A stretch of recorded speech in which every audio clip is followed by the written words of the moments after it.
Now, Pavarotti was a good friend.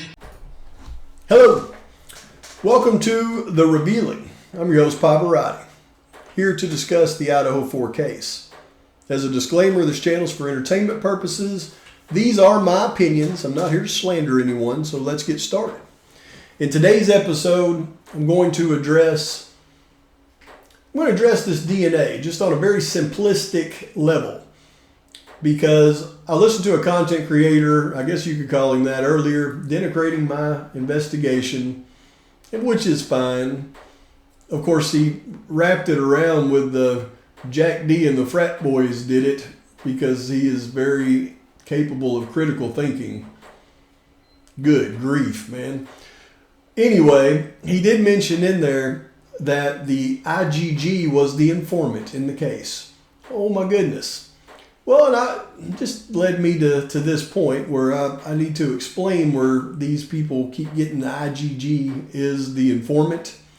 And it was simply in one of the documents about the IGG, and it did not discuss the fact that the IGG was an informant.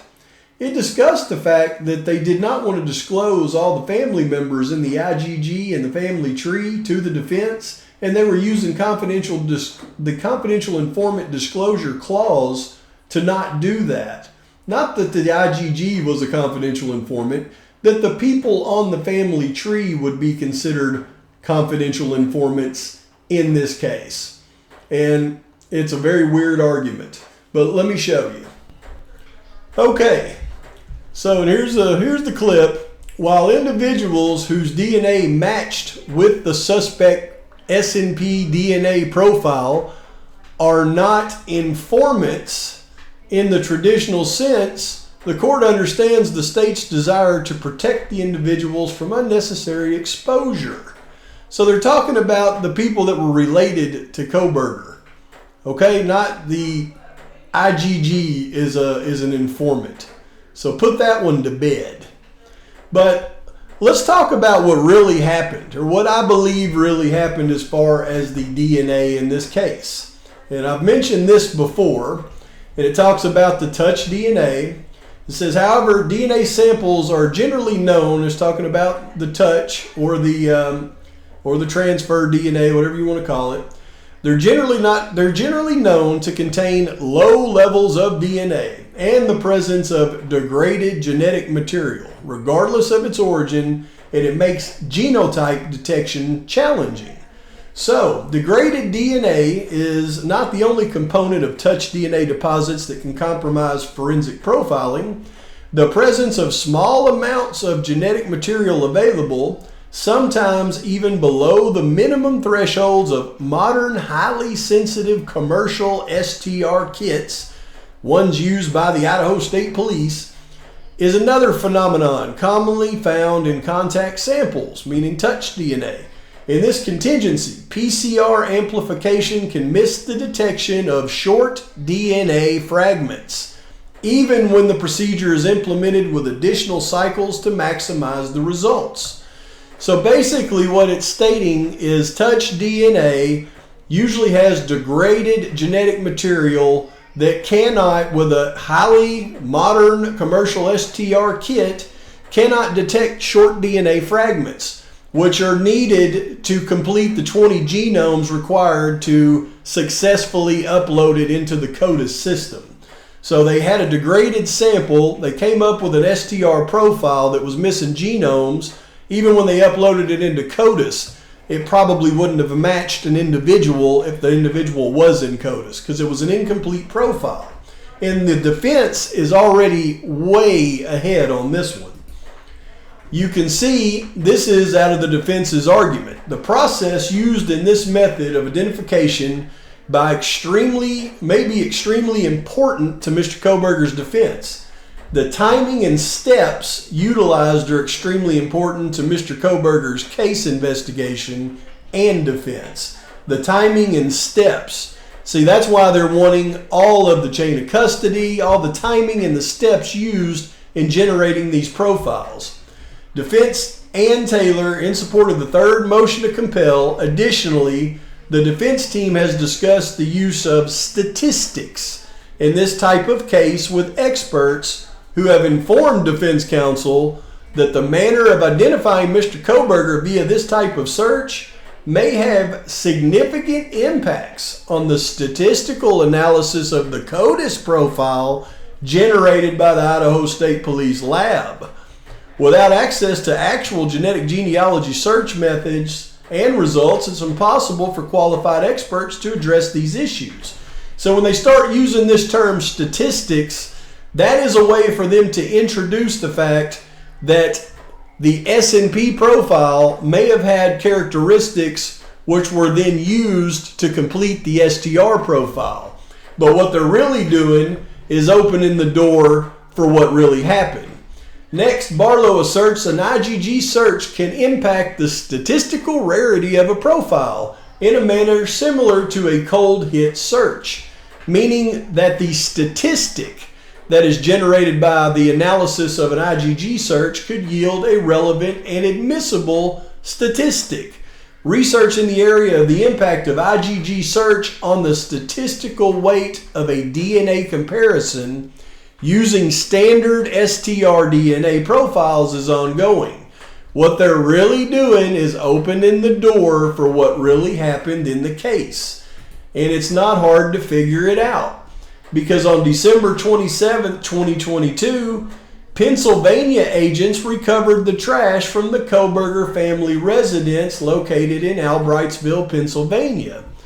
The evidence was not sent to the FBI crime lab to generate a profile so that it could be compared. No, it was sent by plane all the way back to the Idaho State Lab for testing.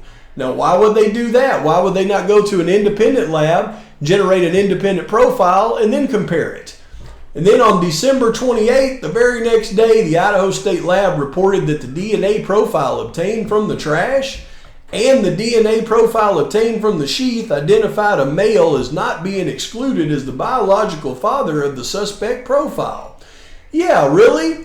All they did was take the dad's DNA profile, compare it to the SNP profile, pick up the genomes that were missing, and then implant it into the original STR profile.